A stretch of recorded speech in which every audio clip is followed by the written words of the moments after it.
Así que vamos a orar, hermanos, para dar inicio a la clase. Bendito Dios que moras en gloria, te damos gracias, Señor, por esta oportunidad que tú nos permites de estar aquí, Señor, en este lugar, a través de Zoom, a través de esta plataforma, amado Dios, donde podemos adorar tu nombre, bendecirte, Señor, podemos aprender, podemos estudiar de tu palabra, amado Dios. Gracias por esta oportunidad que tú le das a mis hermanas y a mis hermanos, poder conectarse, Señor, poder nosotros convivir, Señor, a través de la clase, bendito Dios. Y te rogamos, Espíritu Santo, que tú toques nuestra mente, toques nuestro corazón, que tú seas el que nos pueda dirigir hacia tu verdad, Señor, hacia la verdad de tu doctrina, de tu palabra, Señor. Te rogamos que el alimento diario, Señor, nos lo pueda dar hoy, amado Dios, ese alimento espiritual que necesita todo nuestro ser, Señor, para poder no solamente conocer la verdad, no solamente vivir en la verdad, sino para poder estar cimentados, Padre, sobre todo engaño, Señor, que trae, Señor, el enemigo en estos últimos días, Padre, que habla tu palabra, bendito Dios. Y gracias, bendito Dios, porque la doctrina que tú has dejado no cambia, es igual, es constante. Gracias, Señor, porque tu verdad, Señor, deshace toda mentira, todo engaño, toda confusión, amado Dios. Y la verdad de tu Espíritu Santo, Padre, nos hace estar fundamentados, estar firmes, amado Dios, y aumenta nuestra fe también, Señor. Gracias por esa grande oportunidad que tú nos permites de ser parte del pueblo tuyo, Padre, ser hijos de Dios, como dice tu palabra, ser llamados, Señor, y poder vivir en el Evangelio, Padre, que tú has traído, Señor, a este mundo por medio de tu Hijo amado, Jesucristo. Gracias, Señor. Te rogamos, Espíritu Santo, que nos guíes, que nos hables, que tú nos muevas, Señor, para poder actuar en tu palabra. No solamente seamos llenos de tu palabra, sino que podemos practicarla, podamos ponerla por obra, Señor. Bendice a cada uno de mis hermanos y hermanas, Padre, que puedan tomar esta clase con libertad, Señor. Si hay algún malestar, si hay algún problema que ellos tienen, Señor, por favor, Padre del cielo, suple a esa necesidad, Señor, para que mi hermano, mi hermana pueda gozarse durante la clase, Señor. Quita toda confusión, Señor, todo espíritu que se levanta contra la verdad, toda mentira, amado Dios. Te lo rogamos en el nombre poderoso de Jesús, y que toda palabra que salga de mis labios sea para honrar y glorificar tu nombre. Así lo creemos. Amén y amén. Muy bien, vamos a dar inicio a la clase y estamos en la página número 20. Ya casi estamos para terminar. La página número 20, estamos hablando de mayordomía.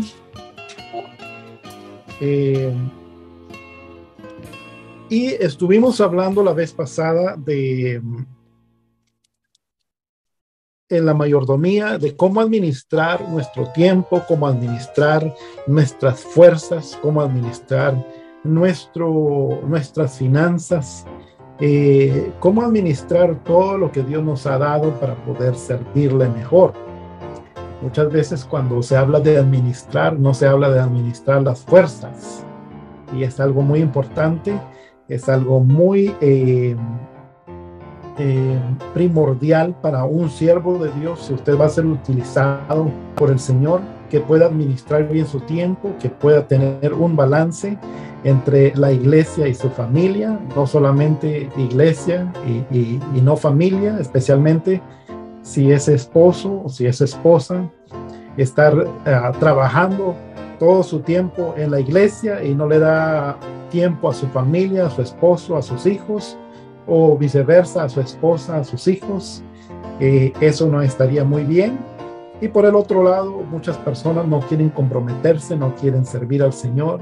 Ellas están bien con sus familias y no quieren involucrarse nada en la iglesia. Así que todo buen administrador de Dios puede administrar bien su tiempo, su talento, sus fuerzas, sus finanzas, todo para obrar mejor delante del Señor y también para que pueda tener éxito o ser próspero en sí mismo. No nada más es para el servicio de Dios, sino que Dios nos da los principios para que nosotros podamos vivir en una vida abundante espiritualmente. Muchos de los israelitas, no sé si ustedes sabían, eh, algunos son ateos. eh, por ejemplo, los de Hollywood, yo pienso que muchos han visto películas, y los de Hollywood, la mayoría que tienen todas esas compañías grandes son israelitas. Y muchos empresarios con mucho dinero son israelitas, pero ¿saben por qué ellos tienen mucho dinero?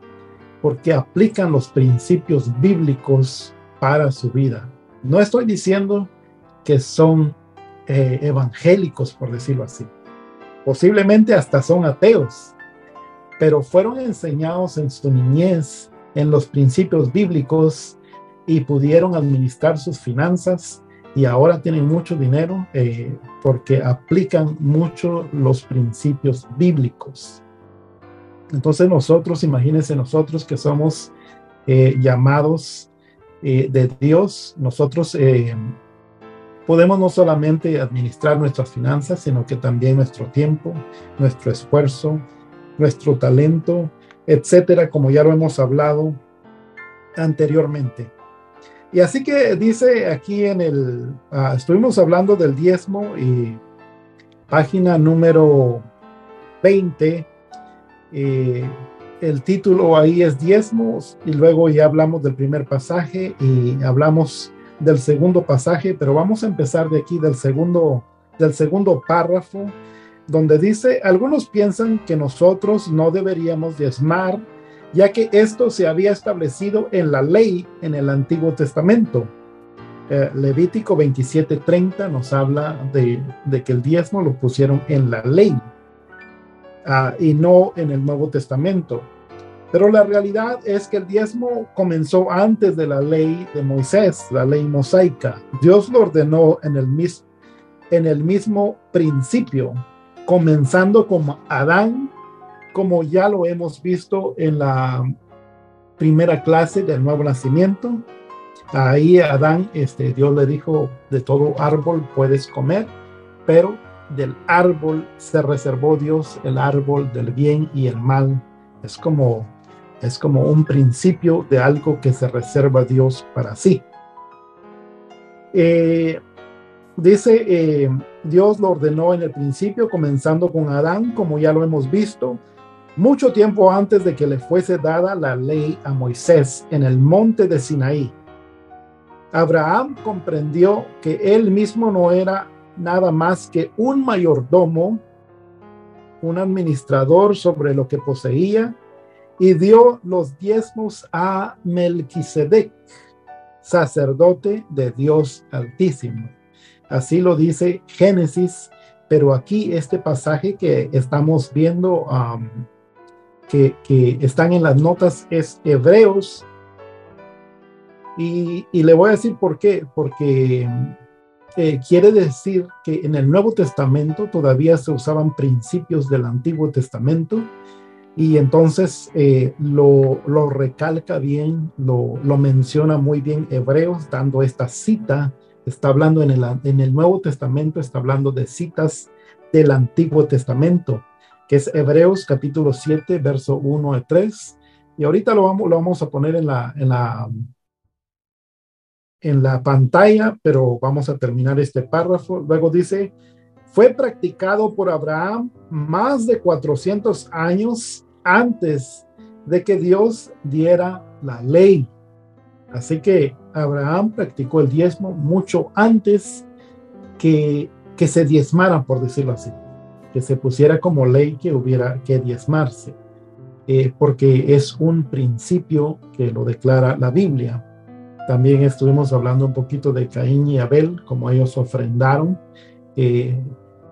Imagínense si su papá, de Caín y Abel, su papá había sido formado directamente por Dios, y que él enseñó a Adán, a sus hijos. O sea que les enseñó muchos principios y ellos iban a ofrendar delante de Dios. Entonces, hay cosas que la Biblia habla y muchos piensan que es como obligación o es de la ley, pero hay muchas cosas en la Biblia que son principios para nosotros y lo podemos comprobar a través de muchas formas, a través de experimentarlo nosotros mismos. Así que fue practicado por Abraham más de 400 años de que Dios diera la ley. Abraham fue justificado por la fe, pero demostró su fe por medio de sus obras y le pagó los diezmos al sacerdote. Así que Abraham, usted sabe que es el padre de la fe, pero lo demostró también a través de sus obras y dio de su diezmo. Vamos a ponerlo aquí en la pantalla para poder ver este pasaje de Hebreos, ya que es muy especial. Y así que dice,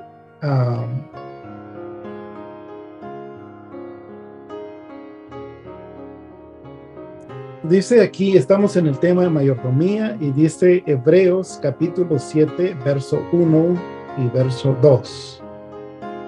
Porque este Melquisedec, rey de Salem, sacerdote del Dios Altísimo, que salió a recibir a Abraham, que volvía de la derrota de los reyes, y le bendijo, a quien asimismo dio a Abraham los diezmos de todo, cuyo nombre significa primeramente Rey de Justicia y también Rey de Salem, esto es, Rey de Paz.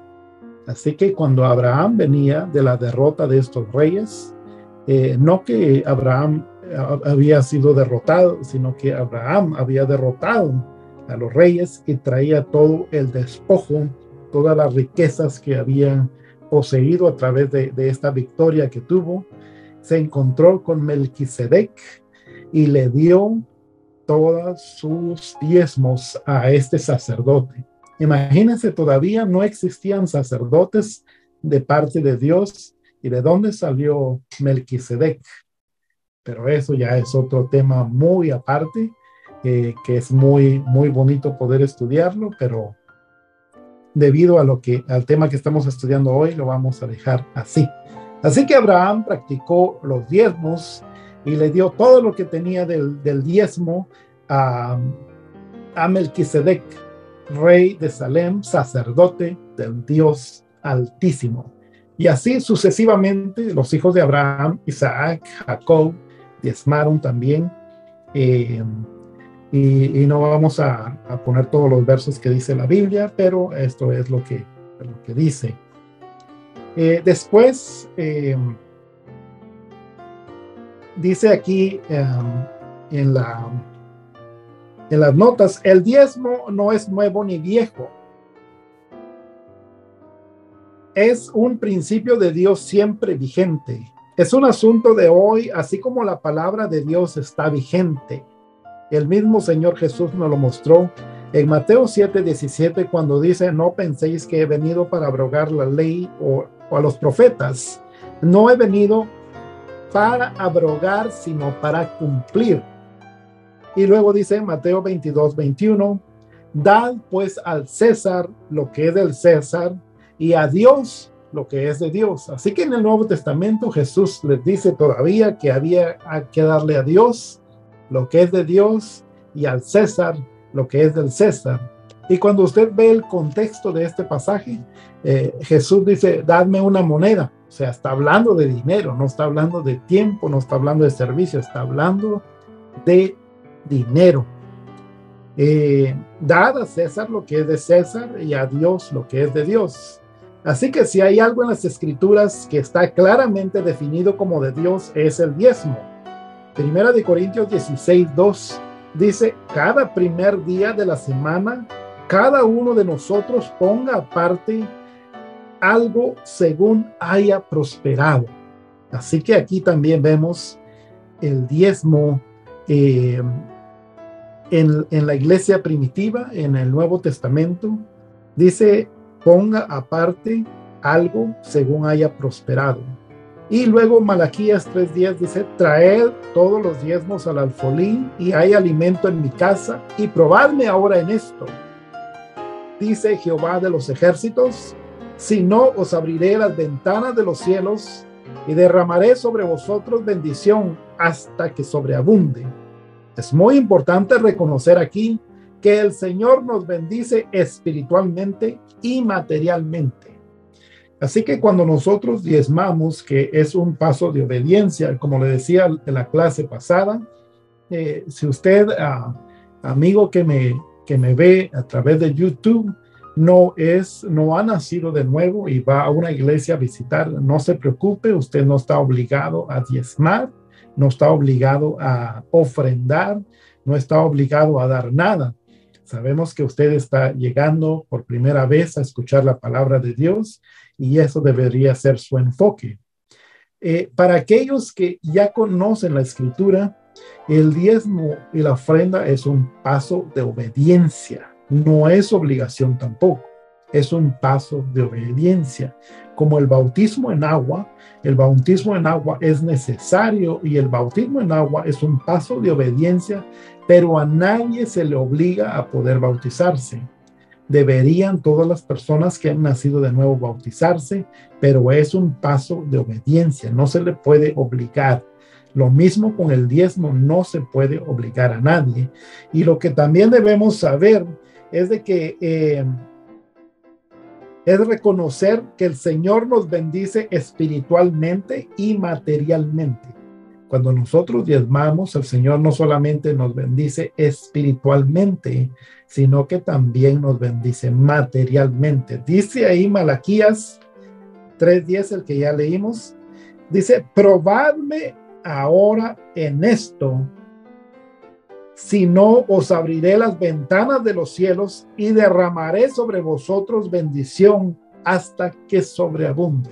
O sea, si usted quiere probar a Dios a través de los diezmos, ahora que quiere dar un paso de obediencia como una persona que ya ha nacido de nuevo, entonces lo puede hacer. Y Dios no se enoja porque usted lo pruebe. Y va a ver que el Señor va a darle mucha bendición hasta que sobreabunde. Eso lo hemos experimentado nosotros de muchas maneras.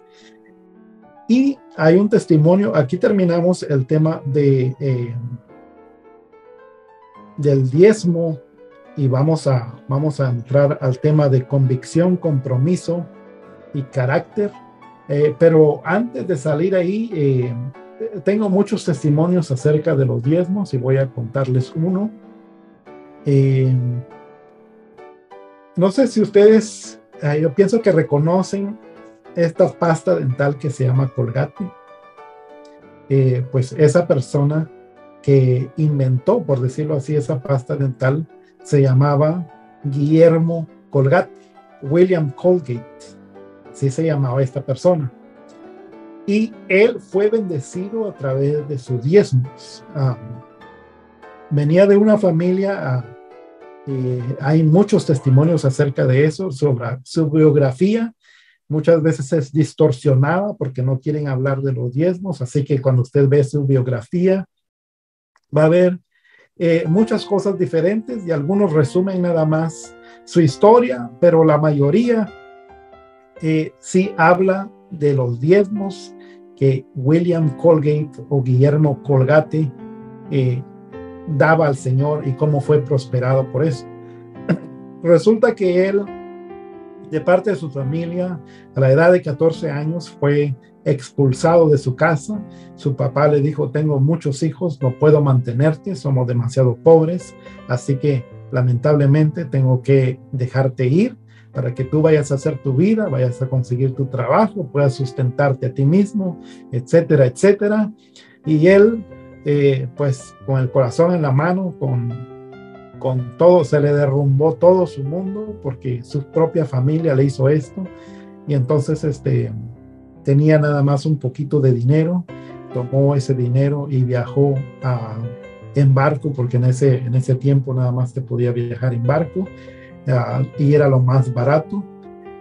Viajó en barco hasta Nueva York y cuando estaba esperando el barco, cuando estaba esperando ya para subirse, un anciano lo vio que él estaba llorando y sollozando. Y entonces le dijo, hijo, ¿qué tienes? Y ya le contó la historia de cómo lo habían corrido de su casa. Y el anciano le dijo, ¿sabes qué? A donde quiera que vayas, eh, busca una iglesia, hazte miembro de la iglesia y diezma, da la 10ª parte de lo que tengas. Y Dios te va a bendecir porque tú estás necesitado, entonces Dios te va a bendecir. Y ese barco lo llevó a Nueva York. Él empezó en las calles de limosnero por los parques de Nueva York. Y dice que el primer día, él, de lo que estaba pidiendo ahí en las calles, el primer día que estaba en Nueva York sin casa, sin dónde vivir, un indigente y muy joven a la misma vez, juntó $1 en centavos. Y entonces dice que se acordó de lo que le había dicho el anciano y empezó a contar los centavos que tenía y vio que era $1. Entonces dice que agarró un dime, que aquí en Estados Unidos el dime es una moneda de 10 centavos. Y entonces dice que buscó una iglesia y en ese tiempo algunas iglesias ahí en Nueva York estaban abiertas 24 horas. Y entonces se metió en una iglesia así ya en la noche cuando ya terminaba él su día, contó su dinero y dio estos 10 centavos de diezmo, se hizo miembro de la iglesia y empezó a diezmar. Y Dios empezó a prosperarlo y encontró un pequeño trabajo en una fábrica donde tenía una paga no tan buena ni tan mala, pero ya tenía una paga que él no tenía dónde vivir y con qué comer, entonces esto era mucho para él. Entonces ya ahora con un salario, ya con un sueldo, empieza a diezmar y Dios lo empieza a bendecir y el patrón de la fábrica se da cuenta de que él es buen trabajador y empieza a hablar con él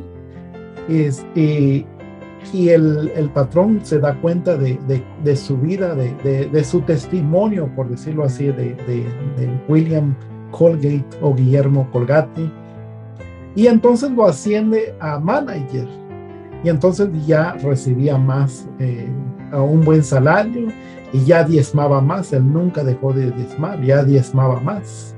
Y resulta que al poco tiempo falleció el dueño de esa fábrica, que lo apreciaba mucho y le heredó la fábrica. Entonces él empezó con la compañía Colgate, agarró la fábrica y empezó con la compañía Colgate, la pasta dental. Y entonces empezó a hacer su producto con su apellido y Dios lo empezó a prosperar. Y él, como había sido muy pobre, entonces empezó a diezmar, o mejor dicho, ya estaba diezmando y se dio cuenta que el diezmo era el 10% y lo que ganaba era demasiado para él. Tal vez para muchos no era demasiado, pero para él sí era mucho dinero. Y entonces dijo, para mí se me hace 10% muy poco. Así que le oró al Señor y le dijo, desde hoy en adelante te voy a dar el 20% porque me está quedando mucho dinero y yo ya tengo suficiente. Y entonces dio el 20% y el Señor lo bendijo más. La compañía la pasta dental Colgate se empezó a hacer grande. Entonces tenía más ganancias. Y él dijo, no, Señor, él así como humildemente decía, no, Señor, ¿por qué me estás dando más? Si yo lo que quiero es estar ya con lo que tengo ya es suficiente. Por eso te estoy dando el 20, porque quiero deshacerme un poco de todo lo que tengo. Y entonces dice, pero ya que estoy recibiendo más, entonces mejor voy a dar el 30% del 10. Y dio el 30% y el Señor lo bendijo más. Dijo, voy a dar el 40%, dio el 40% y el Señor lo siguió bendiciendo. Y entonces dijo, voy a dar el 50%. Y cuando vio que Dios lo seguía bendiciendo y no tenía, él empezó ya con mucho dinero, empezó a ayudar, fundó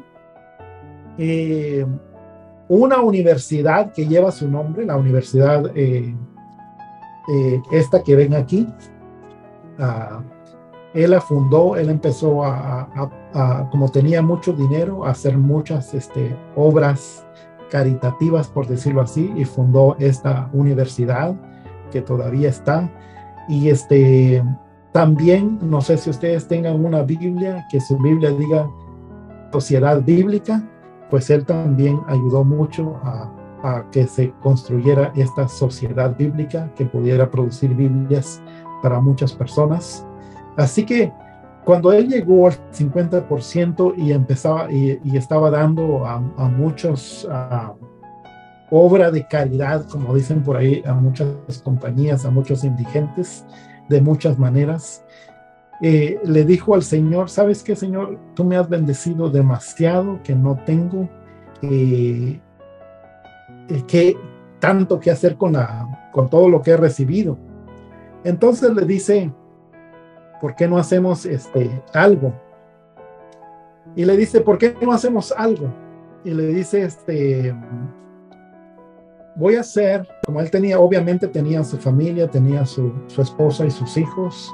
Entonces le dice: voy a hacer voy a abrir una cuenta en el banco para dejar bien no solamente a mis hijos, sino que también a mis nietos. Quiero que esto sea, hasta mis nietos sean prosperados. Entonces dice Guillermo Colgate: tengo una cantidad ya en la mente que yo la quiero dejar en esta cuenta de banco, así cuando yo me muera, mis hijos y mis nietos puedan disfrutarla y no tengan que pasar por necesidad.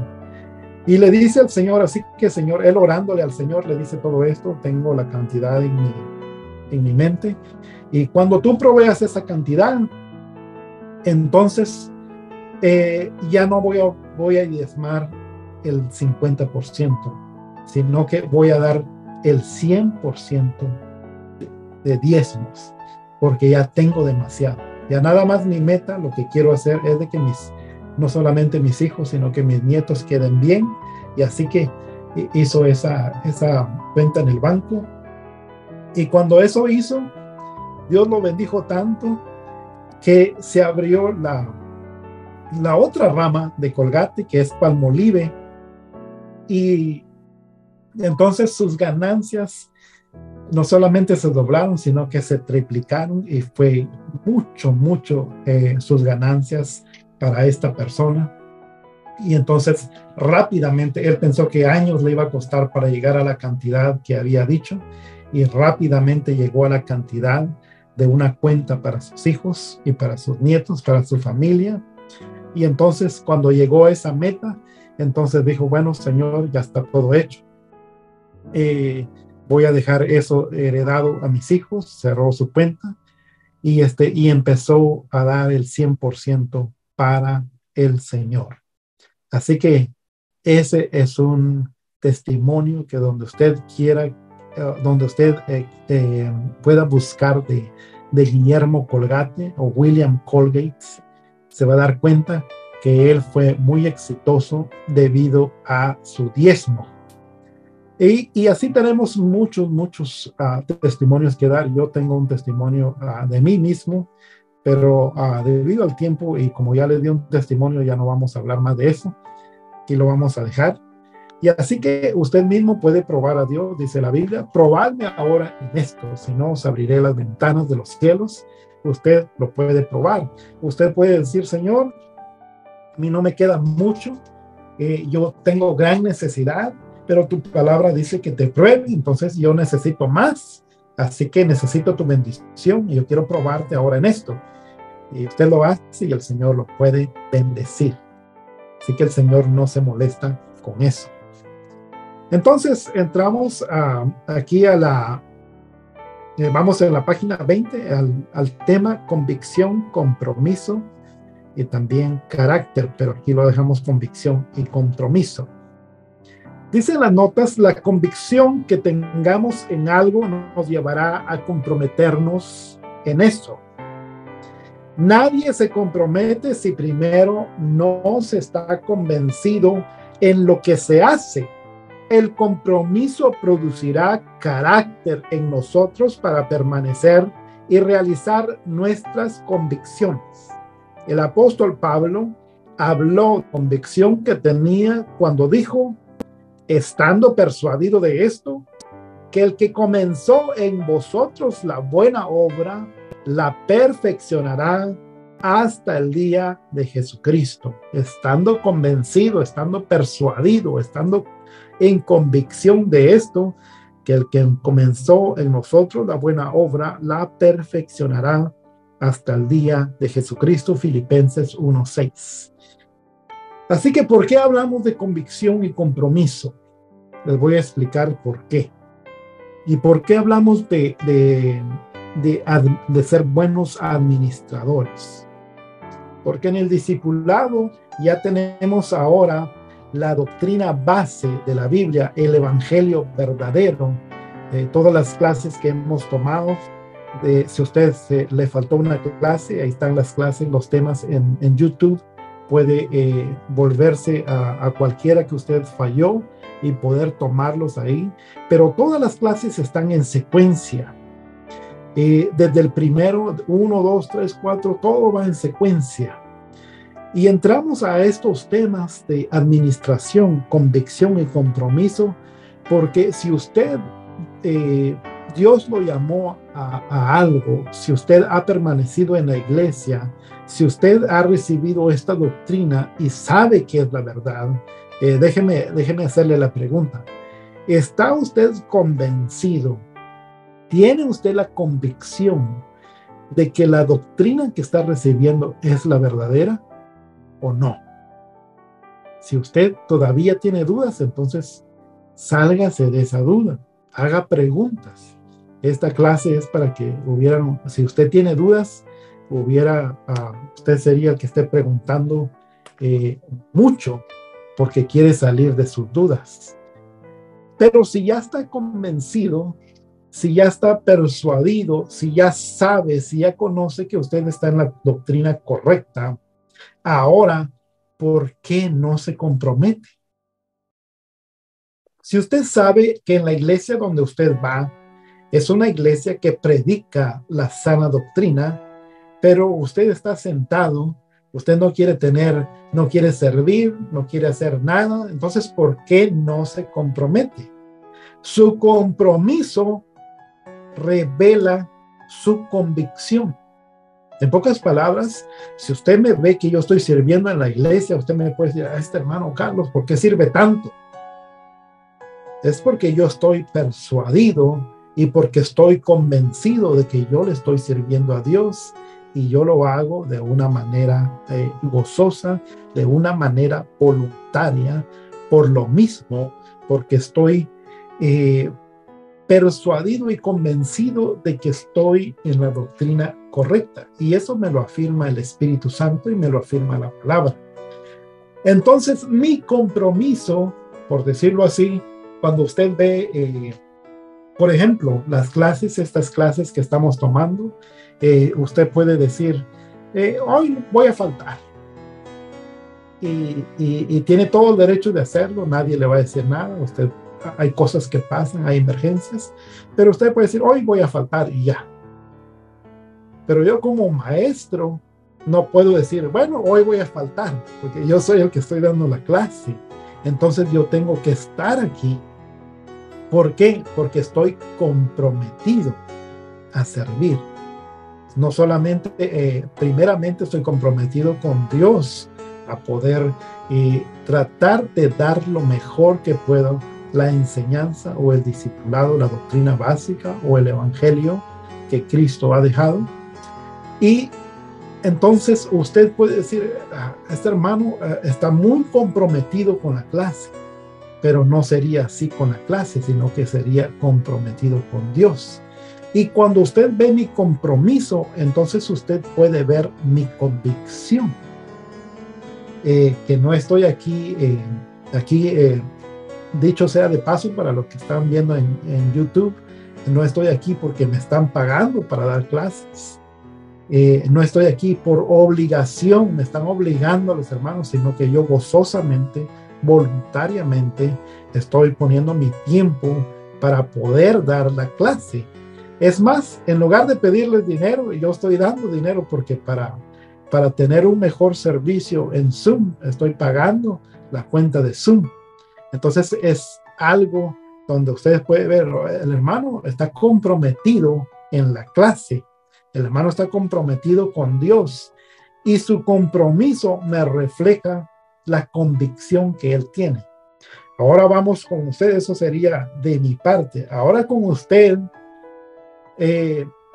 mientras usted, si usted ya está convencido, ya tiene la convicción de que está en el evangelio correcto, entonces debería comprometerse en servir de alguna manera en la iglesia y ser buen administrador fiel en la iglesia.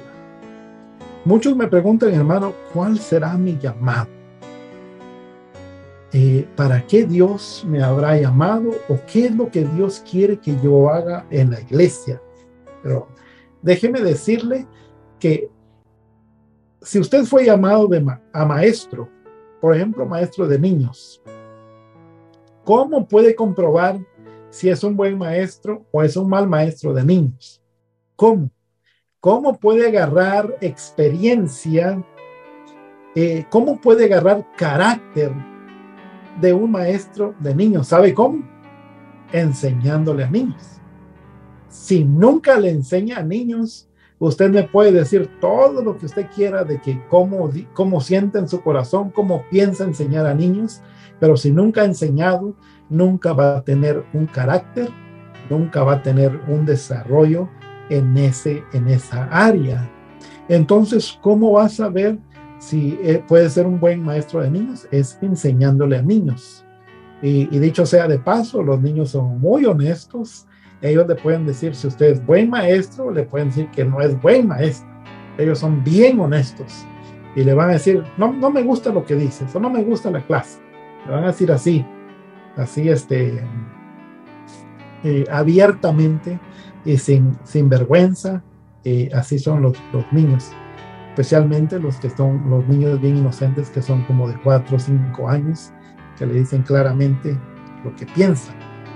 Entonces, pero ahí puede formar carácter, ahí se puede revelar si usted puede ser un buen maestro de niños. Usted también, si usted está dudando de su llamado, usted puede decir, no, pues ahora que estoy enseñando a niños, ahora comprobé que este no es mi llamado. Y entonces puede moverse para otra área en servicio y siempre pidiéndole a Dios que le revele su llamado. Pero cada área donde usted pueda servir o pueda trabajar o pueda obrar en la iglesia, cada área le servirá de mucho. Yo cuando estuve enseñando a niños, porque yo enseñaba a niños, yo aprendí mucho de los niños y eso me sirvió y hasta para hoy día muchas lecciones que yo aprendí de ellos. Ellos no sé si aprendieron de mí, pero yo aprendí mucho de ellos. Y también puede uno tener estrategias. Entonces, cuando uno empieza a tener estrategias para enseñarle a los niños, eso es carácter. Uno empieza a agarrar experiencia y empieza a agarrar carácter. Por ejemplo, en una ocasión compré unos dulces, pero compré como unos 7 dulces grandes y les puse, los cubrí con un papel brillante, uno de color azul, otro de color oro, y así que fuera bien llamativo, algo grande. Y cuando llegué a la clase, saludé a los niños y puse esos dulces enfrente de la clase. Y no les dije nada, no les dije, pues son dulces, esto es esto, vamos a hacer eso. No les dije nada, nada más les dije, vamos a enseñar, hoy vamos a hablar de tal, no sé qué historia hablamos de la Biblia. Y empiezo a enseñar la historia y yo le decía, ¿quién me puede contestar eso? Y todos levantaban la mano. ¿Saben por qué? Porque la mayoría pensaban que si ellos contestaban iba a ser para que yo les diera ese dulce. Así que era una estrategia que pude utilizar. claro que al final de la clase les pudimos dar dulces, no nada más lo dejamos con la, con la ansiedad de que pudieran verlo y no alcanzarlo, sino que pudieron disfrutarlo. Pero lo que le estoy diciendo que fue una estrategia que Dios me puso y todos los niños estuvieron calladitos, todos los niños estuvieron bien portaditos, todos los niños pusieron atención en la clase, todos los niños estuvieron contestando en la clase, estuvieron muy interactivos. Y entonces ese es el tipo de carácter que usted agarra cuando usted se mete en un compromiso. No sé si me estoy dando a entender, pero si no se mete a trabajar, no se compromete en algo, entonces nunca va a tener carácter en nada.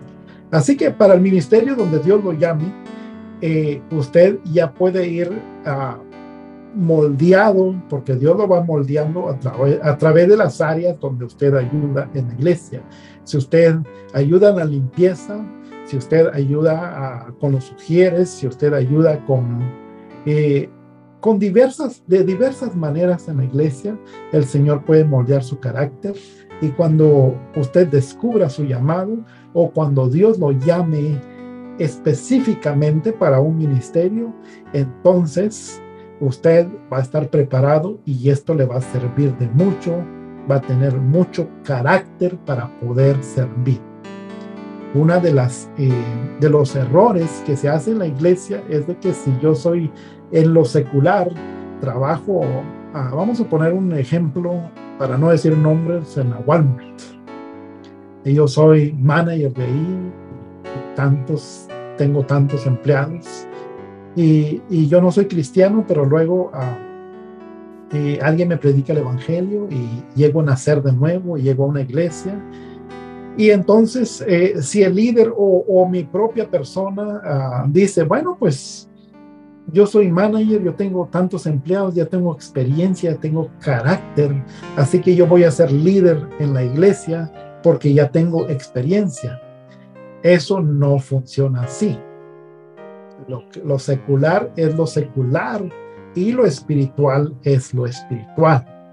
Así que no porque tenga 10 empleados, 12 empleados, 20 empleados allá en lo secular, puede venir a ser líder en la iglesia y va a hacer lo mismo. No. Tiene que tener una preparación en la iglesia, en la doctrina especialmente, para poder trabajar en las áreas de liderazgo. Así que seguimos en las notas. Si tengo una convicción, tendré un compromiso. Compromiso es tener una responsabilidad u obligación. O sea, yo soy responsable de la clase, de dar la clase de Zoom. Eso es, el compromiso es tener una responsabilidad. Se conoce de lo que estoy convencido por el compromiso que adquiero. Por ejemplo, la convicción del amor a una mujer lleva a un compromiso matrimonial. De igual forma, la confianza en mi salvación conlleva al compromiso de vivir como Dios pide que yo viva.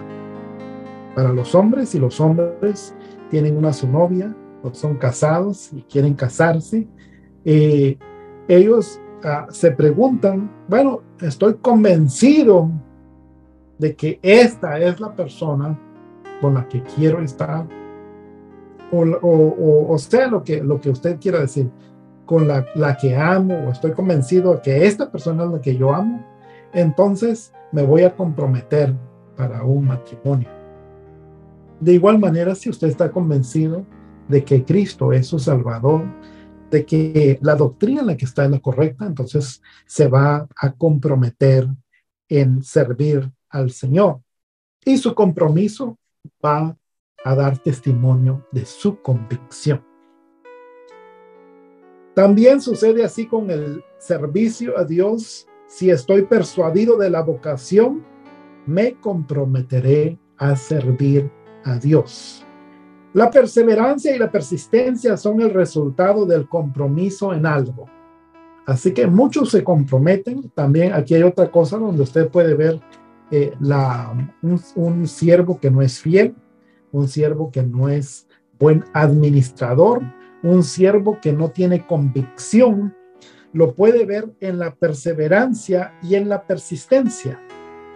Quiere decir de que si voy a poner, por ejemplo, la clase Zoom. Si yo estoy aquí y me desaliento por alguna razón, o sea, no estoy persuadido de lo que estoy haciendo que Dios quiere que haga.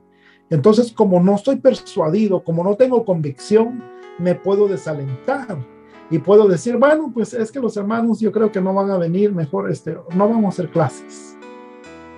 Y entonces empiezo a fallar, no tengo perseverancia y no tengo persistencia. Esto les refleja a ustedes mi convicción. Entonces, cuando ustedes puedan ver que yo empiezo a fallar, ustedes pueden decir, no, el hermano no está muy convencido de lo que está haciendo, el hermano no está comprometido y no es perseverante, no es persistente. Pero cuando usted está persuadido, cuando usted está convencido, entonces lo va a llevar a ser perseverante y lo va a llevar a ser persistente. La perseverancia y la persistencia son el resultado del compromiso en algo. Dice Filipenses 3:12, no que lo haya alcanzado ya, ni que ya sea perfecto, sino que prosigo por ver si logro hacer aquello a lo cual fui también asido por Cristo. Pablo, uno de los grandes personajes de la Biblia, trajo el evangelio a los gentiles y nos trajo la doctrina muy explicada de la Biblia.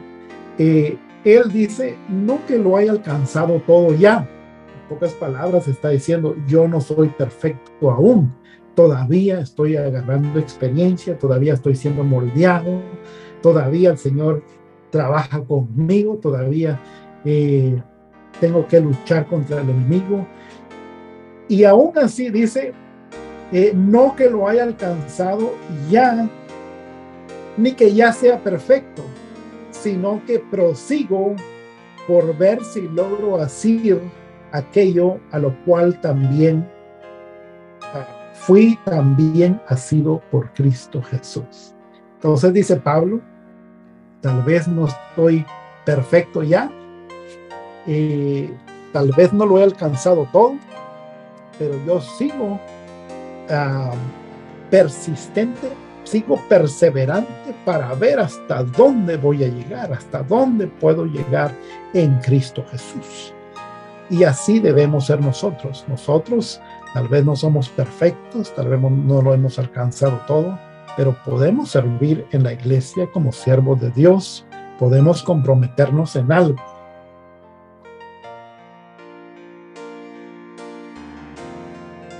Y dice aquí en las notas, en la página número 20, en el último párrafo, la perseverancia y la persistencia son el resultado del compromiso en algo.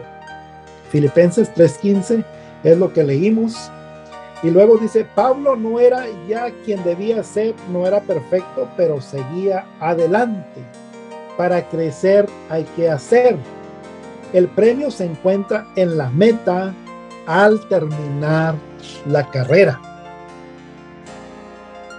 no en el inicio. El premio no está en el inicio, sino que al terminar la carrera.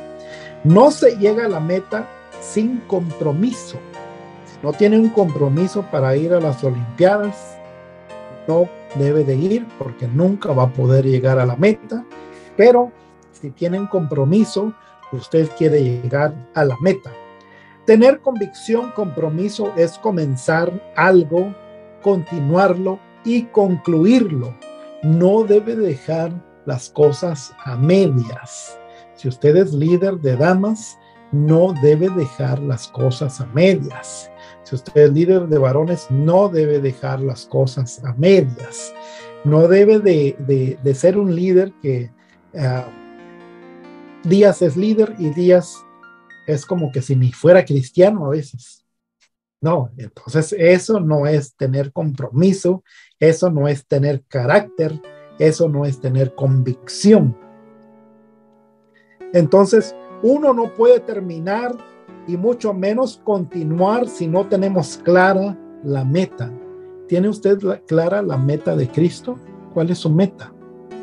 Si usted tiene clara la meta de irse en el arrebato de la iglesia, de irse con Cristo, entonces su vida va a cambiar, porque su meta es irse con el Señor. Entonces su vida va a ser comprometida para irse con el Señor y va a hacer cosas para que pueda irse con el Señor. Va a tener una convicción diferente, va a tener una actitud muy diferente. No debemos tenerle miedo a las metas. Preocupémonos cuando no las hallemos. Dios es un Dios de metas. El hecho de no llegar a algo no quiere decir que no debamos continuar. Siempre debemos continuar. Estas clases hemos continuado, hemos perseverado, hemos persistido y ya llegamos a al último tema. Así que es bueno cuando algo se concluye, es bueno cuando algo se termina, cuando se completa, uno queda satisfecho, no solamente queda uno edificado. Yo con dar las clases, Dios me revela, entonces yo soy edificado de parte de Dios. Si ustedes me hacen preguntas, yo soy edificado por parte de ustedes. Y espero que ustedes sean edificados por la clase. Pero cuando se concluye, entonces queda una satisfacción aparte de la edificación que ya tuvimos. Y también al darle un certificado al final a los que estuvieron presentes, pues es muy satisfactorio y entonces queda una buena satisfacción en las personas. Dice, Dios nos forma el carácter a través del compromiso de ser constantes en medio de las pruebas y las adversidades. Somos formados cuando llega el momento en que se prueba nuestra convicción. Ahí es donde nosotros somos formados, en los momentos de prueba. Pablo soportaba por amor de los escogidos. El amor se prueba cuando se soporta por otros, no en medio de los besos y abrazos. Así que Pablo a veces lo elogiaban, a veces le daban comida, le daban ropa, le daban esto, pero a veces él pasaba por muchas pruebas. Y si usted ha estudiado la vida de Pablo en la Biblia, puede ver que él fue llevado a la cárcel por causa del evangelio y llegó hasta el punto de que lo decapitaran por causa de Cristo. Así que ahí su amor se vio por medio de todo lo que él hizo, por medio de los hechos que tuvo. Así que su amor de Pablo no se probó en medio de los abrazos de los hermanos, sino que se probó en medio de la tribulación. Dios nos forma en medio del trabajo en la iglesia al tener compromiso en lo que hemos creído. Así que si usted se mete a trabajar en algún área de la iglesia, Dios lo va a estar formando en esa área. Y si usted, por decirlo así, se mete a trabajar tal vez en la limpieza, tal vez no sé en qué área pueda trabajar, Dios lo va a usar. Y cuando tenga su propio ministerio, su propio llamado, va a tener un buen carácter, va a estar preparado para ese servicio, va a estar muy comprometido para ese servicio también.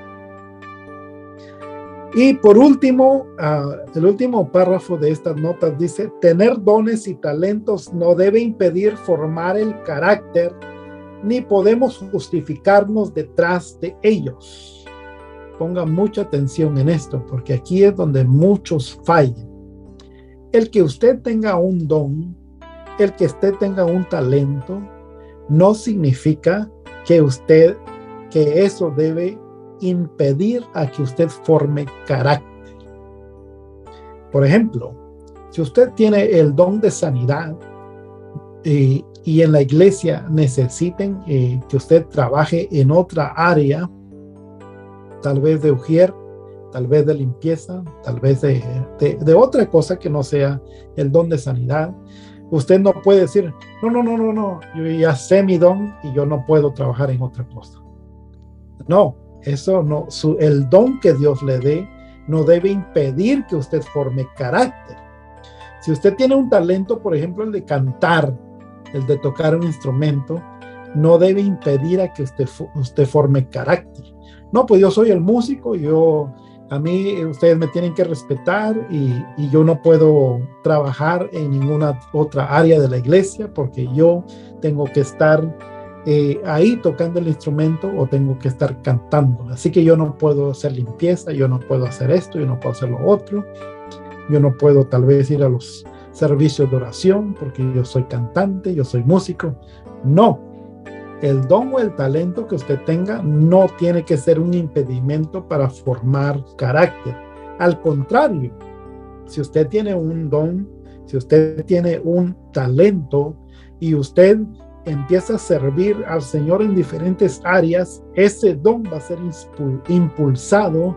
¿Por qué? Porque usted está desarrollando carácter. Ese talento va a ser fortalecido por el carácter que Dios le está dando al trabajar en el área donde está trabajando. Así que no podemos justificarnos detrás de cualquier don o detrás de cualquier talento.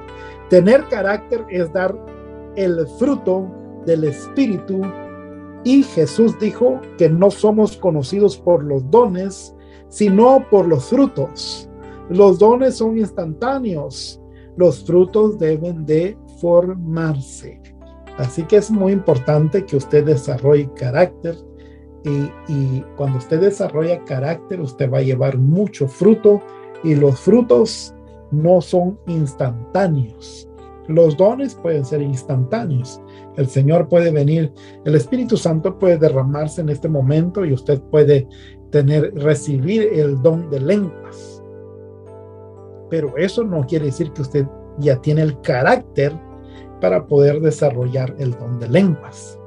Entonces, el don fue instantáneo porque ayer no podía hablar otro lenguaje y ahora cuando fue bautizado con el Espíritu Santo y el Señor y el Espíritu Santo le dio el don de lenguas, empezó a hablar en otro lenguaje, fue instantáneo.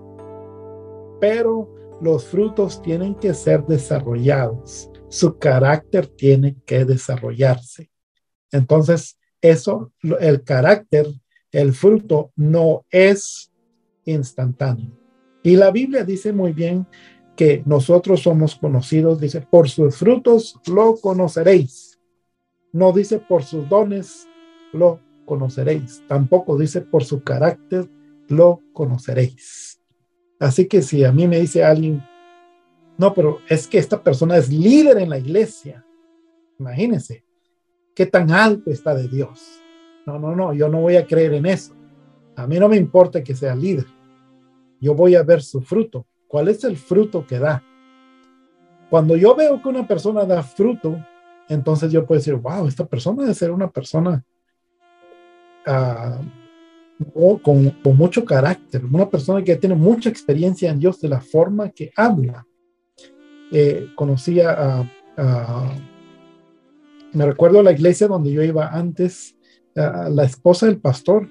Wow, esta hermana, usted empezaba a hablar con ella y le hablaba con un gran amor que decía, wow, esta hermana sí está en la posición que Dios quiere que trabaje, está en un área que Dios quiere que trabaje, porque de verdad se siente el ministerio, por decirlo así, se puede ver el fruto en sus labios, se puede ver el fruto en su conocimiento, se puede ver el fruto en sus consejos, se puede ver fruto en la manera que habla. Entonces, sí tenía mucho fruto porque muchas personas acudían a ella, muchas personas eran restauradas, etcétera, etcétera. Entonces se podía ver mucho fruto de muchas maneras. Así que... Hermano, disculpe, una pregunta. Cuando escuchamos, por sus frutos los conoceremos, los conocerás, ¿esos frutos se refieren a los frutos del Espíritu Santo?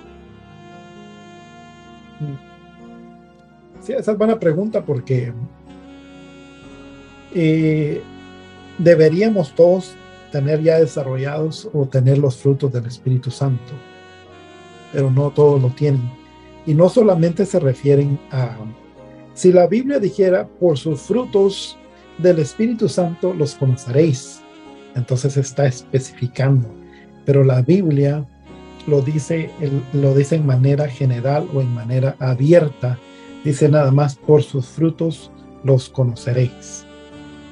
Entonces, por ejemplo, cuando una persona habla en la iglesia muy bonito, muy educado, pero usted conoce, pero esa misma persona es su compañero de trabajo ahí donde usted trabaja, y usted ve que ahí en el trabajo habla mal, habla groserías, entonces usted puede ver que es como de dos caras, por decirlo así. Entonces automáticamente sus frutos no están manifestando, o sea, no tiene frutos, por decirlo así, o lo que está revelando no es sincero. Entonces usted puede ver sus frutos lo están delatando, que sus frutos son malos, están delatando que no es una persona sincera. Ahora, cuando decimos por sus frutos lo conoceréis, está implicado las dos áreas, en lo espiritual y en lo material. Si tiene los frutos del Espíritu Santo, eso es excelente, porque los frutos del Espíritu Santo van acompañados con su conducta, con su comportamiento, cómo se dirige, cómo trabaja, etcétera, etcétera. Pero lo contrario sería de que puede ser una persona leal, puede ser una persona fiel, puede ser una persona educada y no tenga frutos del Espíritu Santo. Eso rápidamente también lo va a conocer. En la iglesia todo lo espiritual se conoce rápidamente. Entonces, sí, está hablando de una forma general, hermana. Ok, gracias. Sí. Y aquí llegamos entonces al final de la clase, así que si usted está convencido de que, bueno, al final del tema, todavía tenemos algunos minutos, si usted está convencido de que la doctrina, la iglesia donde usted va, la doctrina que usted tiene es la correcta, entonces debe comprometerse a servir, debe comprometerse en Cristo. No se comprometa al pastor, comprométase a Cristo. Tal vez no en la iglesia, tal vez usted dice, bueno, pues es que en la iglesia ya todos están ocupados, no tengo en dónde trabajar. Entonces comprométase con Cristo. Te voy a servir de una manera que pueda reflejar mi convicción hacia ti. Esa es la manera que nosotros debemos de actuar. Y así que vamos a empezar la lección número 12. No sé si hay otra pregunta. Si no lo hay, pues vamos a continuar con la lección número 12, que es la última lección del discipulado. Y se llama El arrebato de la iglesia. Así que vamos a hablar acerca de ello. Y voy a ir a la pantalla para poder poner este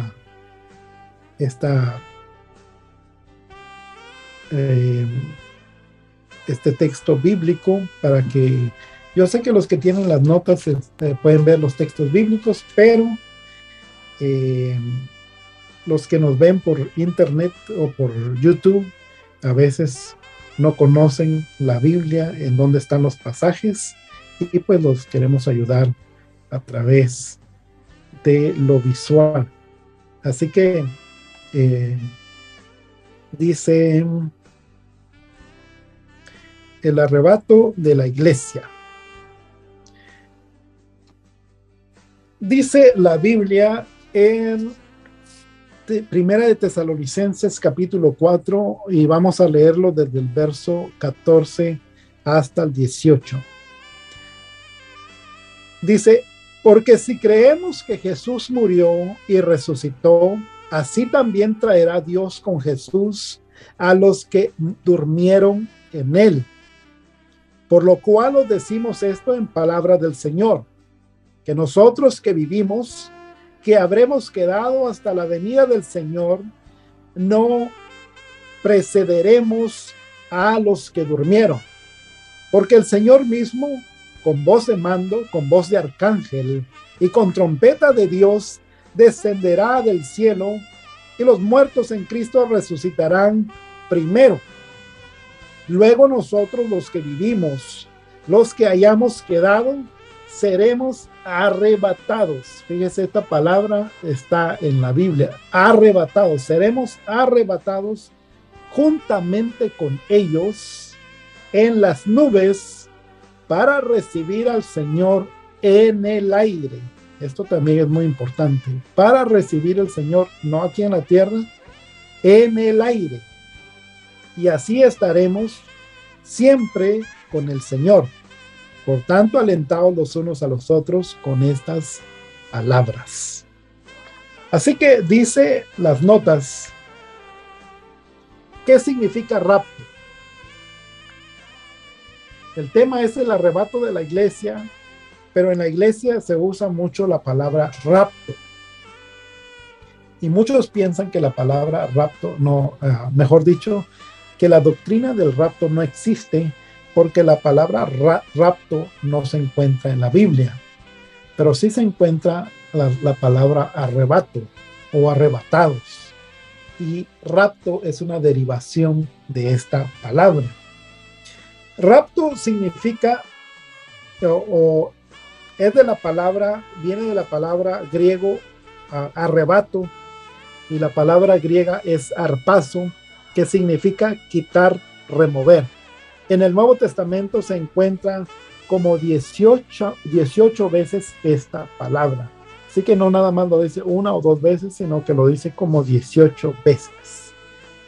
Las bases del arrebato o del traslado. Algunos le llaman traslado al arrebato o al rapto. Le dicen el traslado de la iglesia porque se va de un lugar a otro.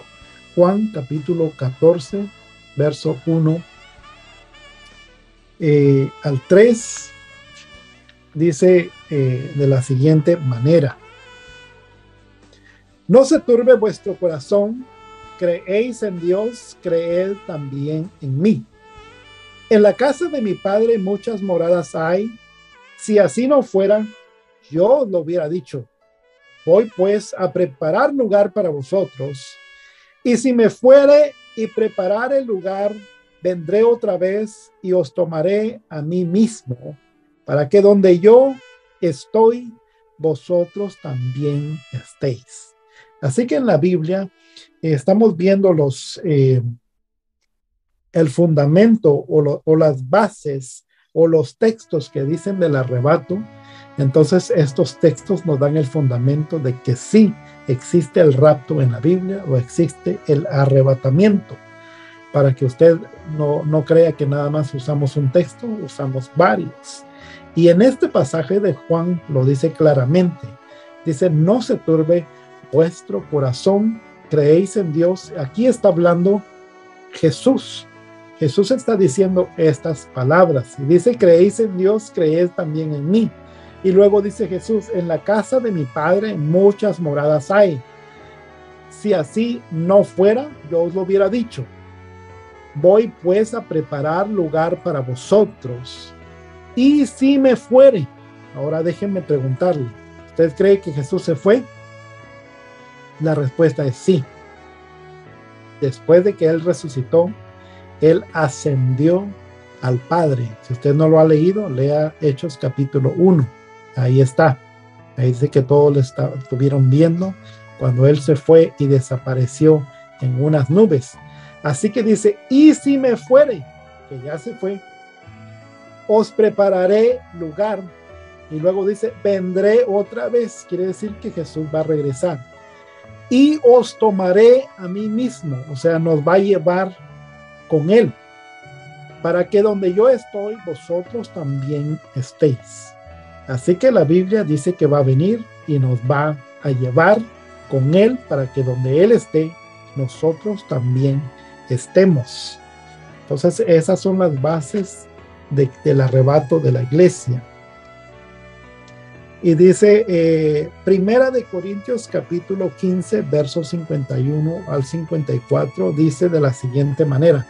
Todos esos pasajes que estamos leyendo no nada más lo estamos leyendo para leer la Biblia, sino que son bases del arrebato de la iglesia.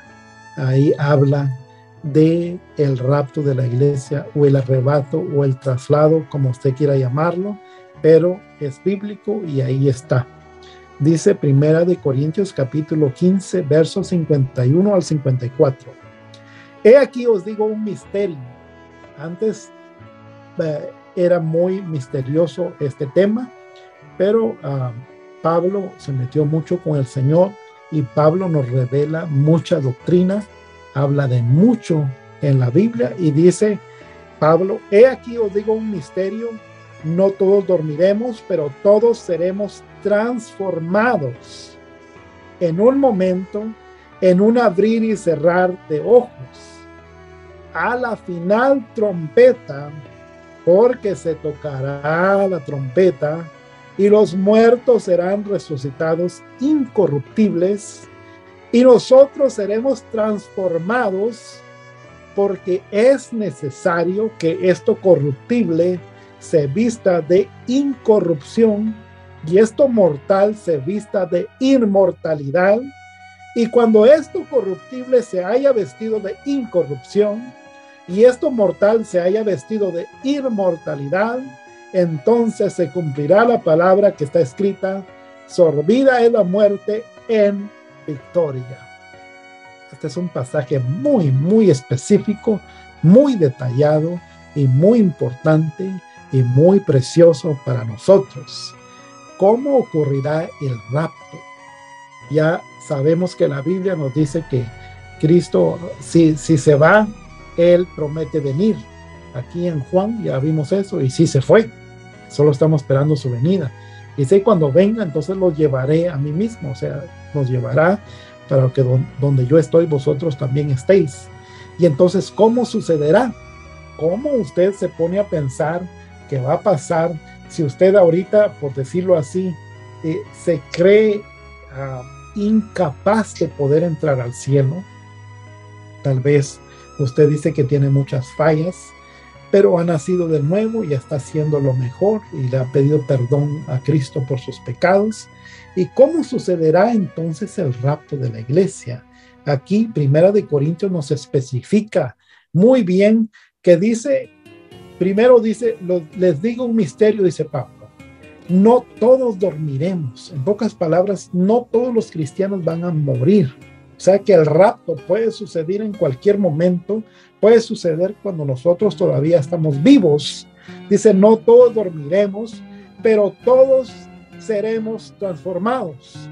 Dice, no todos van a morir, pero hay algo cierto, de que los muertos en Cristo y los vivos en Cristo, todos seremos transformados. Dice, en un momento, ¿cuánto tiempo va a llevar esta transformación? ¿Será que va a ser como una mutación que toma miles y miles de años? No, aquí nos dice este pasaje muy específico, dice, en un momento, en un abrir y cerrar de ojos. Abra sus ojos y ciérrelos y hágalo lo más rápido posible y va a ver que en ese momento puede pasar la transformación. En pocas palabras, cuando Cristo venga por su iglesia, cuando sea el rapto de la iglesia, cuando sea el arrebato, cuando sea el traslado de la iglesia, va a ser la transformación tan rápida que va a ser como un abrir y cerrar de ojos. ¿Y qué es lo que va a ocurrir en la transformación? ¿O para qué hay necesidad de una transformación? ¿O de qué vamos a ser transformados? Supuestamente nosotros cuando hemos nacido de nuevo ya somos regenerados, ya somos transformados, ya nuestra mente es una mente diferente, nuestra forma de hablar es una forma de hablar diferente. Entonces, ¿para qué necesitamos una transformación? ¿O de qué está hablando? Pues este pasaje lo especifica claramente y dice, primero dice a la final trompeta y aclara, dice, porque se tocará la trompeta. Así que habrá, por eso muchas personas cuando hablan del rapto dicen de la trompeta, porque la Biblia dice, porque se tocará la trompeta. Entonces habrá una trompeta que suene Y dice la transformación, dice, y los muertos serán resucitados incorruptibles y nosotros seremos transformados, porque es necesario que esto corruptible se vista de incorrupción. Entonces dice que los muertos que han muerto en Cristo, no todos los muertos, los que murieron sin Cristo se van a quedar ahí, pero aquellos que murieron en Cristo, su cuerpo va a ser transformado. En pocas palabras, si hoy fuera el rapto y alguien tiene una semana de muerto, alguien murió en Cristo y murió hace una semana, ¿cómo cree usted que estará su cuerpo? Ahora imagínese que tiene un año de haber muerto. Si el rapto ocurre hoy, ¿cómo estará su cuerpo? Ahora imagínese el que tiene 100 años, 200 años de haber muerto. ¿Cómo estará su cuerpo? Especialmente si no lo prepararon muy bien. Posiblemente ya nada más esté polvo, si es que quedará polvo. Pero dice entonces la Biblia que los muertos serán resucitados incorruptibles. En pocas palabras, no van a estar apestosos, no van a estar con un cuerpo corrompido, sino que se les va a dar un nuevo cuerpo, se van a transformar en un nuevo cuerpo y van a resucitar incorruptibles, que no tienen corrupción, y van a ser transformados. Y dice y nosotros seremos transformados, nosotros también los que vivimos este cuerpo que es débil, que no puede entrar en el cielo, este cuerpo que tenemos hoy día, que tal vez ahorita le falle la visión, que tal vez tenga enfermedades, tal vez no sea perfecto su cuerpo, como usted quiera ponerle, pero no es perfecto. Ese cuerpo va a ser transformado y se le va a dar un cuerpo nuevo, un cuerpo que sea incorruptible, para poder adaptarse a las cosas celestiales, para que cuando llegue al cielo no caiga muerto. Un cuerpo inmortal que ya no va a poder morir. En pocas palabras, cuando nosotros recibamos ese cuerpo, cuando nosotros seamos transformados, como dice la Biblia, entonces ya no vamos a poder morir, porque se nos va a dar un cuerpo inmortal que no puede morir, y se nos va a dar un cuerpo incorruptible que no se puede corromper. Y cuando esto suceda, entonces se va a cumplir lo que dice la Biblia, lo que dice la palabra: sorbida la muerte en victoria. En pocas palabras, a nosotros que vivimos, a nosotros que vamos a ser transformados, si ahora fuera el rapto y nosotros somos transformados, entonces nosotros no vamos a ver muerte, sino que vamos a tener victoria sobre la muerte.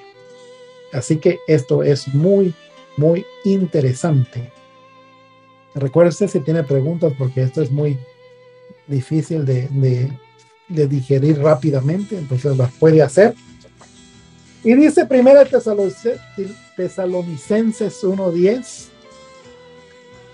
y esperar de los cielos a su Hijo, el cual resucitó de los muertos, a Jesús, quien nos libra de la ira venidera. Ahí nos dice este pasaje, no solamente que estamos esperando a Cristo Jesús que regrese por su pueblo, sino que Él viene por nosotros para librarnos de la gran tribulación, dice, de la ira venidera.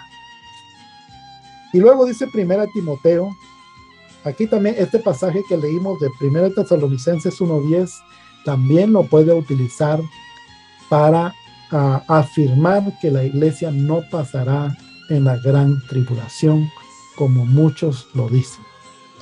Luego dice 1 Timoteo 6:14, que guardes el mandamiento sin mácula, ni reprensión, hasta la aparición de nuestro Señor Jesucristo. Hasta que Él se aparezca, va a venir, y cuando venga en el rapto por su iglesia, ya leímos el pasaje que no va a venir aquí en la tierra, sino que nos dice el pasaje que nos vamos a reunir con Él en el aire.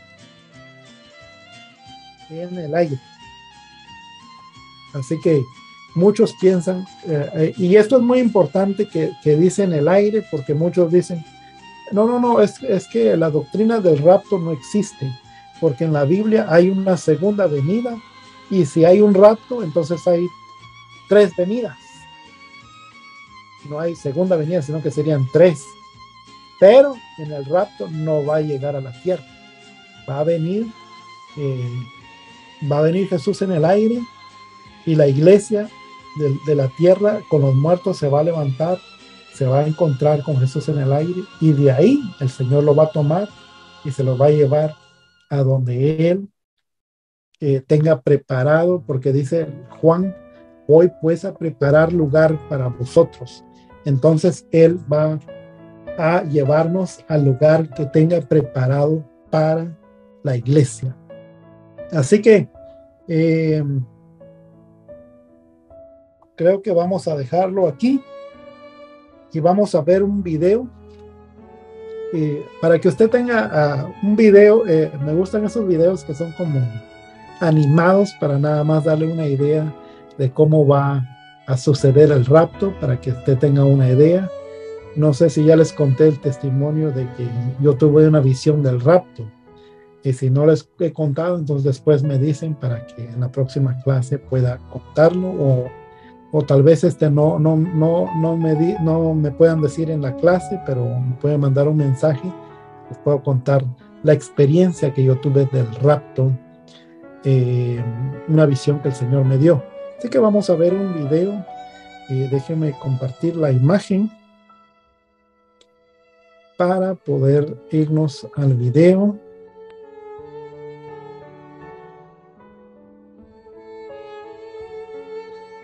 Y vamos a buscar dónde lo tengo. Según yo ya lo tenía listo, pero veo que no. Creo que lo tenía listo en mi iPad. No se preocupe, platíquenos su visión. Sí, vamos a ver el video. Aquí ya lo tengo, y luego vamos a hablar de la visión.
¿Ven? Así que no sé si pudieron observar cómo Vamos a ver otro. Así será. Así será. Pero no sé si pudieron observar, pero cómo venía Jesús y los ángeles. Y luego la iglesia iba de abajo, los muertos y los vivos en Cristo. No sé si pudieron observar eso, pero así es como lo muestra la Biblia. Y vamos a ver este otro pasaje, o este otro video, mejor dicho. Aleluya. Oh, pensumelen. Abicamochalé. Así será. En un abrir y cerrar de ojos, ante la cara de todos, la iglesia se quedará vacía. Se quedarán los hipócritas, se quedarán los mentirosos, se quedarán los chismosos, se quedarán los falsos, gritarán, llorarán. ¿Cuántas veces se le habló? ¿Cuántas veces se le predicó? Se le decía: Cristo viene, Cristo viene, Cristo viene. Iban a la iglesia con la Biblia, pero eran mentirosos. Iban a la iglesia, pero eran falsos. No le daba la gana de arrepentirse. ¿Cuántas veces le hablaron? ¿Cuántas veces? Y ahora gritan, ahora lloran. Dice: el pastor estaba predicando. ¿Qué pasó? Desapareció el pastor, desaparecieron los hermanos. ¿Dónde está? Oye, tantas veces se habló que Cristo venía, decían que venía, y ahora ya vino, se ha cumplido. Y aunque corran, aunque lloren, se tirarán al altar, dirán: Señor, ¿por qué? ¿Por qué me he quedado? ¿Por qué? Desaparecerán los niños del brazo de la madre. Yo no tenía mi bebito acá. Cristo vino. Solamente una voz. Cristo vino. Una voz que le va a decir: Cristo vino. Vino Cristo. ¿Cuántas veces te hablaron? ¿De cuántas maneras te hablaron? Ahora van a decir: pero no puede ser, sucedió. El pastor estaba predicando, el pastor estaba hablando, estaba en el culto, no puede ser. Se cumplió lo que tanto tiempo se venía diciendo. El pastor Rodolfo lo decía, el pastor Gustavo lo decía, el pastor Carlos Guerra, el pastor José Soto, el pastor Medina. A mí me hablaron, me decían, yo lo veía. Y entonces, ¿qué va a pasar después del rapto de la iglesia? ¿Qué es lo que va a suceder después del rapto? Entonces, en la calle, la gente va a estar preocupada, la gente va a estar alborotada. En todas partes van a decir: oye, ¿quién me explica qué ha sucedido? Han desaparecido la gente. Por la televisión va a salir las noticias. Desaparecen miles de personas en diferentes partes de Ecuador, de Colombia, en las ciudades, en España, en Medellín, en Guatemala, en México, hermano, en Haití, en diferentes partes del mundo. Desaparecen miles. Miles desaparecen. Y entonces la gente va a pedir una explicación. Va a haber un alboroto a las autoridades. Pues sí, ¿qué ha sucedido? Hermano, el mundo se quedó sin los cristianos. Desapareció el pueblo de Dios. Desaparecieron los aleluya. Desaparecieron aquellos que andan diciendo: arrepiéntete, Cristo viene, Cristo viene. Solamente se quedaron los falsos. Se quedaron los falsos, los mentirosos. Van a haber accidentes por todas partes. Los que van a desaparecer, los choferes, los conductores de canales, de una cosa, de otro.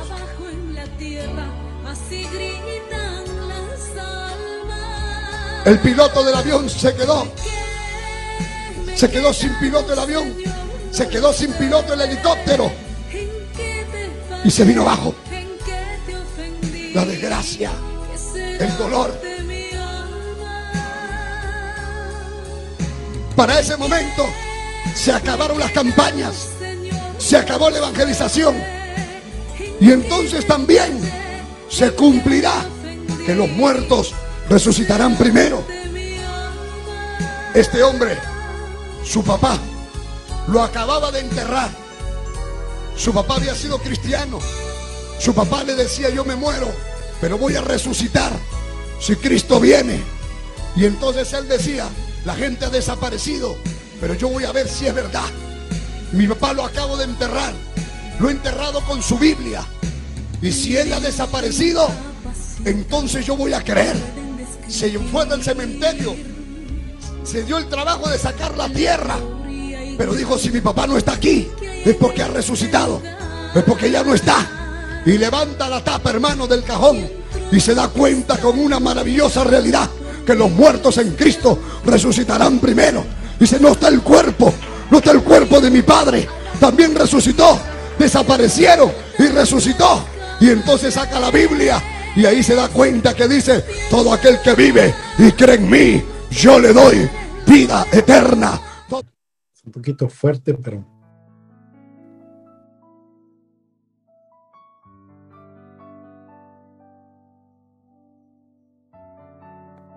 es un poquito fuerte, pero es lo que va a pasar cuando sea el rapto, el arrebato, el traslado, como quiera llamarle. Muchas mamás se van a quedar sin sus niños. Imagínense tener abrazado a un niño o una niña y que desaparezca en los brazos del papá. Muchos hijos van a quedar sin padres, muchos padres van a quedar sin hijos. Será un caos terrible. Muchos cristianos que son pilotos van a desaparecer en un avión, por decirlo así. Van a estar en el avión ellos haciendo su trabajo, conduciendo el avión, y de repente desaparecen. ¿Qué le va a pasar al avión? Los carros, por decirlo así, están manejando en el freeway, en la calle, y desaparezcan. ¿Qué va a pasar con el carro? Entonces va a ser un caos tremendo. Va a ser un caos tremendo. No se imagina el tipo de impacto que va a tener el arrebato, el rapto de la iglesia. Nunca ha sucedido antes que el Señor se lleve al pueblo de esta manera. Sí han sucedido raptos, por ejemplo, o sombras de rapto, lo vamos a llamar así para que no piensen que la Biblia habla de tantos raptos. Por ejemplo, la vida de Enoc. Enoc, Dios se lo llevó. Dice la Biblia, caminó pues Enoc con Dios y se lo llevó. Porque dice, y desapareció porque Dios se lo llevó. Y luego vemos a Elías. Elías también viene un carro de fuego y se lo lleva. Se lo llevó, no conocieron muerte. Y muchos también tienen duda de Moisés, si Moisés, su cuerpo, si él murió o el Señor se lo llevó. Y Judas habla de que Satanás y Miguel peleaban por el cuerpo de Moisés. Entonces aquí vemos, eso quiere decir que sí murió. Pero ha pasado en la Biblia donde esto ocurre, y lo vemos en la misma vida de Jesús. Jesús ascendió al cielo visualmente, muchos lo vieron. Hechos capítulo 1, ahí puede leerlo.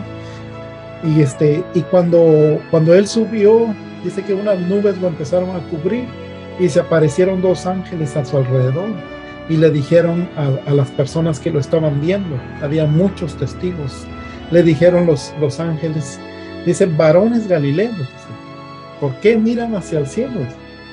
Este mismo Cristo que se fue, así mismo como se fue, como ustedes lo ven, así mismo regresará. Entonces, hay mucho de qué hablar del rapto, y en toda la clase que nosotros demos aquí nada más es como un resumen, pero es para que usted tenga la doctrina básica. Por eso se llama doctrina básica, porque no nos metemos muy profundo en estos temas. Sí, imagínense ya cuánto tiempo pasó de que dimos la lección 1 hasta ahora. Son más o menos como 6 meses, pienso yo. Y si lo damos a profundidad cada tema, entonces nos llevaríamos como unos 2 años tal vez en dar todo. Pero porque hay mucho de qué hablar. Pero sí, el rapto es muy eminente. La próxima clase vamos a hablar cuándo sucederá. Y ahorita vimos más o menos lo que puede pasar. Los muertos no se van a adelantar a los vivos en Cristo, ni los vivos en Cristo se van a adelantar a los muertos en Cristo, sino que todos seremos transformados en un momento, en un abrir y cerrar de ojos, y a la final trompeta, porque se tocará una trompeta, dice la Biblia. Y entonces aquí nos vamos a quedar. No sé si hay alguna pregunta. El tiempo se nos se nos acabó. Y en la próxima clase vamos a hablar, si Dios permite, les voy a decir la visión que Dios me dio acerca del rapto. Y es algo inminente. Y entonces si hay una pregunta puede hacerla. Y si no, pues vamos a orar para concluir la clase. Así que ya mientras me hacen preguntas, si es que tienen, ya los certificados están listos. Ya durante la semana pienso yo que los voy a mandar. Así que para que usted pueda tener su certificado, los que estuvieron presencialmente en las clases. Y la próxima clase será la última clase. Y luego para los que no estuvieron en el principio de esta clase, les estuve diciendo que vamos a dar una, así terminando esta sección o el discipulado, vamos a dar una clase de ayuno y vamos a ayunar. Así que van a ser invitados todos los que quieran tomar esta clase. No va a ser 6 meses, no va a ser un mes, sino que nada más va a ser 1 o 2 clases, lo máximo van a ser 2. Y vamos a ayunar y vamos a hablar de eso. Así que desde ya les hago la invitación. Y ya que no hay preguntas, pues vamos a orar y vamos a concluir la clase. Bendito Dios que moras en gloria, te damos gracias, Señor, porque en tu grande misericordia hemos podido estar aquí, Señor, nuevamente para poder tomar la clase, para poder hablar de tu palabra, Señor, de tu doctrina, Señor, conforme tú la dejaste en la Biblia, Padre amado, conforme se predica en la Biblia, Señor, no lo que nosotros pensamos, no lo que nosotros creamos a nuestra conveniencia, sino lo que tu palabra es y lo que habla tu doctrina, Señor. Te rogamos, Espíritu Santo, que tú sigas tocando el corazón de cada uno de mis hermanos y hermanas, por cada uno de los que estén viendo a través de YouTube, que puedan tener esa revelación, Señor, de tu palabra y poder, Señor, confiar en ti, poder entregar su vida a ti, poder nacer de nuevo y poder irse, Padre, en este arrebato, Señor, de la iglesia, ya que lo que viene después del rapto será muy, muy feo. Y por eso tú nos llevarás antes, Señor, de toda esta ira que viene. Gracias, amado Dios, por hacernos partícipes y llamarnos tus hijos y ser tu pueblo, Señor. La sangre poderosa de Jesús es la que nos ha dado ese privilegio, nos ha redimido, nos ha hecho aceptos delante del Padre.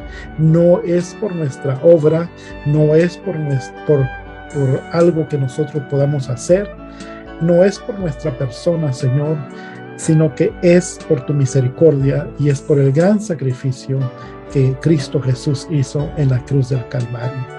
Gracias, amado Jesús, por ello. Gracias porque lo diste todo para nosotros y ahora somos redimidos por medio de tu sangre. Gracias, Señor. Te ruego por cada uno de mis hermanos y hermanas que han tomado estas clases, Señor. Si ellos no están preparados para el rapto, prepáralos, Señor. Muévete en sus vidas, Señor.